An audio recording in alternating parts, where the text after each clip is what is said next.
வணக்கம். இது தடம் நியூஸின் மாலை நேர செய்திகள். செய்தி ஆசிரியர் அரியராசா தினேஷ், வாசிப்பவர் மதுஷியா மகேந்திரன். முதலில் தலைப்புச் செய்திகள். யாழ்ப்பாணத்துக்கு கொழும்பிலிருந்து சிறப்பு தொடருந்து. புன்னாலிக்கட்டுவன் பகுதியில் கைக்குண்டு அடையாளம். எதிர்க்கட்சிகளின் கூட்டணியில் நாளை விசேட கலந்துரையாடல். வவுனியாவில் யானை தாக்கியதில் முதியவர் படுகாயம். பொதுமக்களுக்காக போலீசார் அறிமுகப்படுத்திய புதிய வாட்ஸ்அப் இலக்கம். பாதையை கடக்க முற்படுபவர் மீது பேருந்து மோதி விபத்து, ஒருவர் உயிரிழப்பு. கோரிய ஆயுதங்களால் தாக்குதலுக்குள்ளாகி ஒருவர் பலி. தொடர்பான விரிவான செய்திகள். இலங்கையில் கடந்த சில மாதங்களாக தங்கத்தின் விலையானது சற்று ஏற்ற இறக்கத்துடன் காணப்படுகிறது. இந்த நிலையில் தற்போது தங்கத்தின் விலையானது சடதியாக ஒரு மாற்றத்தை பதிவு செய்துள்ளது. இதன் அடிப்படையில் இன்றைய நிலவரத்தின்படி ஒரு அவுன்ஸ் தங்கத்தின் விலையானது 1,10,920 ரூபாவாக காணப்படுகிறது. அத்தோடு 24 கேரட் தங்க கிராம் 35,660 ரூபாவாக பதிவாகியுள்ளது. அதேவேளை 24 கேரட் தங்க பவுன் 2,85,300 ரூபாவாக பதிவாகியுள்ளது. அதேபோல 22 கேரட் தங்க கிராம் 32,690 ரூபாவாக பதிவாகியுள்ளது. 22 கேரட் தங்க பவுன் 2,61,550 ரூபாவாக பதிவாகியுள்ளது. 21 கேரட் தங்கம் 1 கிராமின் விலை 31,210 ரூபாவாக பதிவாகியுள்ளது. 21 கேரட் தங்க பவுன் இன்றைய தினம் 2,49,650 ரூபாவாக பதிவாகியுள்ளது. உலக சந்தையில் இன்றைய நிலவரப்படி இலங்கையில் ஒரு அவுன்ஸ் தங்கத்தின் பெறுமதி சுமார் 1,07,854 உள்ளது. சர்வதேச ஸ்பாட் தங்க விலை தற்போதைய நிலையில் ஒரு அவுன்ஸுக்கு 3,351.46 அமெரிக்க டாலராக உள்ளது என்பதும் குறிப்பிடத்தக்கது. கிளீன் ஸ்ரீலங்கா சுத்தமான இலங்கை திட்டம் என்ற துணைப்பொருளில் இன்று கோட்டை தொடருந்து நிலையத்திலிருந்து யாழ்ப்பாணத்துக்கு சிறப்பு தொடருந்து ஒன்று சென்றது. யாழ்ப்பாணம் மக்களிடையே சுத்தமான இலங்கை திட்டத்தை ஊக்குவிக்கும் ஒரு திட்டத்தை கிளீன் ஸ்ரீலங்கா செயலகம் ஏற்பாடு செய்திருந்தது. இந்த திட்டம் இன்று முதல் ஒரு வாரத்துக்கு நடைமுறைப்படுத்தப்படும். ஆரம்ப விழா இன்று கிளீன் ஸ்ரீலங்கா செயலகத்தின் தலைவர் ஜனாதிபதியின் மேலதிக செயலாளர் SPC சுயஸ்வர தலைமையில் நடைபெற்றது. கல்கிசையிலிருந்து புறப்பட்ட தொடர்ந்து காலை 6:20 மணிக்கு கொழும்பு கோட்டையை வந்தடைந்து காலை 6:40 மணிக்கு கொழும்பு கோட்டையிலிருந்து யாழ்ப்பாணத்துக்கு புறப்பட்டது. சுற்றுச்சூழல், சமூக மற்றும் நெறிமுறை மாற்றம் மற்றும் தேசிய அளவிலான உறுதிமொழிகள் மூலம் இலங்கையை மீண்டும் கட்டியெழுப்புவதே இதன் நோக்கமாகும். யாழ்ப்பாணம் சுன்னாகம் போலீஸ் பிரிவிற்குட்பட்டு வடக்கு புன்னாலிக்கட்டுவன் வீதியில் உள்ள தனியார் காணியொன்றில் கைக்குண்டு ஒன்று அடையாளம் காணப்பட்டுள்ளது.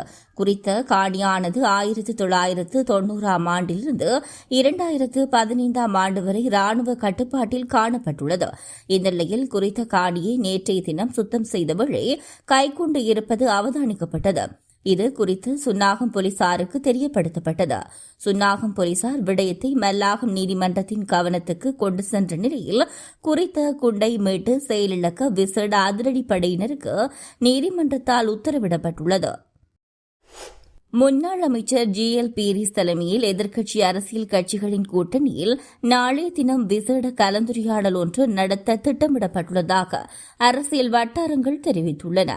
இதேவேளை கடந்த வாரம் முன்னாள் அமைச்சர் GL பீரிஸின் இல்லத்தில் இந்த விவகாரம் தொடர்பில் கலந்துரையாடல் ஒன்று இடம்பெற்றிருந்த நிலையில் அதன் தொடர்ச்சியாகவே நாளையும் இந்த விசேட கலந்துரையாடல் இடம்பெறவுள்ளதாக தெரிவிக்கப்படுகிறது.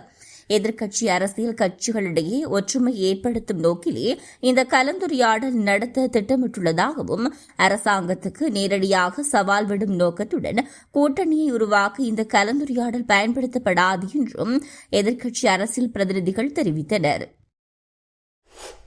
வவுனியா சின்னடம்பனில் யானை தாக்கியதில் முதியவர் ஒருவர் படுகாயமடைந்த நிலையில் கிளிநொச்சி வைத்தியசாலையில் அனுமதிக்கப்பட்டுள்ளார். சம்பவத்தில் பெரியமடு நெடுங்கணியைச் சேர்ந்த 61 வயதுடைய நாகேசு தெய்வேந்திரன் என்பவரே படுகாயமடைந்துள்ளார். குறித்த நபர் நேற்றைய தினம் இரவு தொழில் நிமித்தமாக தனது துவிச்சக்கர வண்டியில் சின்னப்பழம்பன் வீதியிலூடாக பயணித்த வேளையிலே யானையின் தாக்குதலுக்கு உள்ளாகியுள்ளார். போலீஸ் மா அதிபர் அலுவலகத்தை நேரடியாக தொடர்பு கொள்ளும் வகையில் பொதுமக்களுக்காக ஒரு புதிய வாட்ஸ்அப் இலக்கத்தை போலீசார் அறிமுகப்படுத்தியுள்ளனர். குற்றங்கள் மற்றும் பல்வேறு பிரச்சினைகளுக்குரிய சூழ்நிலைகளின் போது பொதுமக்களுக்கு அறிவிப்பதற்காக போலீஸ் மா அதிபர் பிரியந்த வீரசூரியவினால் குறித்த வாட்ஸ்அப் இலக்கம் அறிமுகப்படுத்தப்பட்டுள்ளது. அதன்படி 07185988888 என்ற புதிய வாட்ஸ்அப் இலக்கம் இன்று முதல் செயல்படும். இந்த இலக்கம் ஊடாக நேரடியாக போலீஸ் மா அதிபருக்கு குறுஞ்செய்தி அனுப்பவும் வீடியோக்கள் மற்றும் படத்தொகுப்புகளை அனுப்புவதற்கு மாத்திரமே பயன்படுத்த முடியும் என்றும் அழைப்புகளை மேற்கொள்ள அனுமதிகள் வழங்கப்படவில்லை என்றும் போலீசார் தெரிவித்தனர். போலீஸ் அதிகாரிகளுக்கும் இந்த இலக்கத்தினூடாக தங்கள் பிரச்சினைகள் மற்றும் தகவல்கள் தொடர்பாக தகவல்களை வழங்க முடியும் எனவும் தெரிவிக்கப்பட்டுள்ளது. நொச்சியாகம போலீஸ் பிரிவுக்குட்பட்ட நிகவெவ சந்தியில் நேற்று இடம்பெற்ற வாகன விபத்தில் நபர் ஒருவர் உயிரிழந்துள்ளார். புத்தளம் திருகோணமலை பிரதான வீதியில் புத்தளத்திலிருந்து அனுராதபுரம் நோக்கி பயணித்த அதிசொகுசு பேருந்து ஒன்று துவிச்சக்கர வண்டியை தள்ளிக்கொண்டு பாதையை கடக்க முற்பட்டவர் மீது மோதியுள்ளது. இதில் பலத்த காயமடைந்த அந்நபர் நொச்சியாகம வைத்தியசாலையில் அனுமதிக்கப்பட்டதன் பின்னர் சிகிச்சை பலனின்றி மரணித்துள்ளார். உயிரிழந்த நபர் 54 வயதுடைய நொச்சியாகம மொரவக கந்த பகுதியைச் சேர்ந்தவர் ஆவார். சடலம் தற்போது நொச்சியாகம வைத்தியசாலையின் பிரேத அறையில் வைக்கப்பட்டுள்ளது. விபத்துடன் தொடர்புடைய பேருந்து சாரதி கைது செய்யப்பட்டுள்ளதோடு நொச்சியாகம போலீசார் மேலதிக விசாரணைகளை மேற்கொண்டு வருகின்றனர். சீதுவ போலீஸ் பிரிவின் ஏரிய ககலிந்த வீதி பகுதியில் ஒரு குழுவினரால் கூறிய ஆயுதங்களால் தாக்குதலுக்குள்ளாகி உயிரிழந்துள்ளார். இந்த சம்பவம் நேற்று செவ்வாய்க்கிழமை இடம்பெற்றுள்ளதாக போலீசார் தெரிவித்தனர். உயிரிழந்தவர் சேதுவ ஏரிய ககலிந்த வீதி பகுதியைச் சேர்ந்த 40 வயதுடையவர் என தெரியவந்துள்ளது. ஒரு குழுவினரால் கூறிய ஆயுதங்களால் தாக்கி படுகாயமடைந்த ஒருவர் நீர்கொழும்பு வைத்தியசாலையில் அனுமதிக்கப்பட்ட பின்னர் சிகிச்சை பலனின்றி உயிரிழந்துள்ளார். மேலும் இந்த சம்பவத்துடன் தொடர்புடைய சந்தேக நபர்கள் குறித்து எவ்வித தகவல்களும் வெளிவராத நிலையில் சந்தேக நபர்களை கைது செய்ய சேதுவ போலீசார் மேலதிக விசாரணைகளை மேற்கொண்டு வருகின்றனர். இதுபோன்ற செய்திகளை தெரிந்து கொள்ள தடம் நியூஸ் சேனலை சப்ஸ்கிரைப் செய்து அருகிலுள்ள பெல் பட்டனை கிளிக் செய்யுங்கள். மேலும் இதுபோன்ற செய்திகளை உடனுக்குடன் தெரிந்து கொள்ள தடம் FM.com என்ற இணையதளத்தின் வாயிலாகவும் எங்களுடன் இணைந்து கொள்ளுங்கள்.